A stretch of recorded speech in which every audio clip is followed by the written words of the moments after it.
It is a beautiful night for some baseball. And that is good news because opening day finally arrived. We didn't think we would get here, that's for sure. No, there's Chopper 13 over the ballpark. The O's practicing, getting ready to take on the Yankees in about 90 minutes. But of course, this is a season unlike any other. A lot different, to say the least. Sports director Mark Viviano, the only local reporter inside Camden Yards tonight.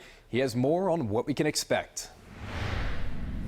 Coming to you from the press box at Camden Yards, where masks now are mandatory. Now, the home opener for the Orioles is usually reason to celebrate, but it is a difficult and unusual season that appears to have gotten more difficult and unusual for the Orioles with the announcement that first baseman Chris Davis is unavailable to play.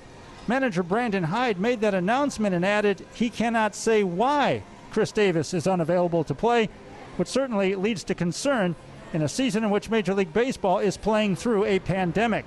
This Orioles opener comes without the fanfare, orange carpet ceremony, and sellout crowd of past years. They're going to play the Yankees with no fans in the stands. And it's an opening game delayed 4 months for health concerns. Those health concerns still exist. That's why the fans are not allowed into the ballpark. And this is the backdrop to what is normally a holiday for Baltimore. Very difficult, I'm not going to lie to you. It's going to take an extra focus. It's going to take you got to show your love for the game, and that's what I told these guys each and every day. And and I said it on a meeting the other day. It's going to take all of us in order, because I don't feel good every day. They don't feel good every day. We got to pushing each other's up and keep the energy high. And it's very difficult, but I think as a group we got to unite and support one another through these tough times. Asher Wojciechowski is a starting pitcher for the Orioles. It'll be Garrett Cole, the new ace for the Yankees, throwing for New York. And once again, Chris Davis not available for the Orioles. We'll try to find out more details about that absence when we can get them. Back to you for now.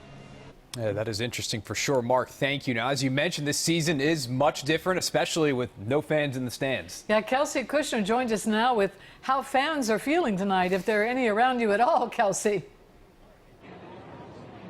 Yeah, well, Rick, Denise, usually on opening day, this area in front of Pickles Pub is just packed with fans waiting to get inside the stadium. Tonight, it feels a little different out here, and that's because of the pandemic. However, that's not stopping people from coming out and supporting the Orioles. They just have to find a new way to cheer on the Birds. Baseball is back in Baltimore. Let's go O's! But of course, this year, things look a little different. It's definitely tough because, we are, true fans. Fans want to be inside the stadium and watch the game. Instead of tailgating and jam-packed bars, the typical opening day buzz in the air at Camden Yards is more of a whisper. When you come down and you see that there is no one here, it kind of really sets everything into reality. It's definitely weird. At Pickles Pub, the challenge wasn't installing TVs outside for fans to watch, it's filling the seats. We don't have the line of thousands of people to get in and to watch, the game here or go to the game. Obviously not having fans kind of hurts. While no fans are allowed inside the stadium, they'll be able to hear us. We'll scream loud enough. That's not stopping die-hard fans like Mary and Ron Bailey from driving up, hoping to hear that familiar crack of the bat. It's just what die-hard fans would do. Come up here and be as close as we can. And of course, with the new pandemic comes new traditions. A lot of the fans that I spoke with out here say they do plan on still coming out when there is a home game and showing their support. Reporting live at 7, Kelsey Kushner for WJC. I like your T-shirt, Kelsey. You're showing your support.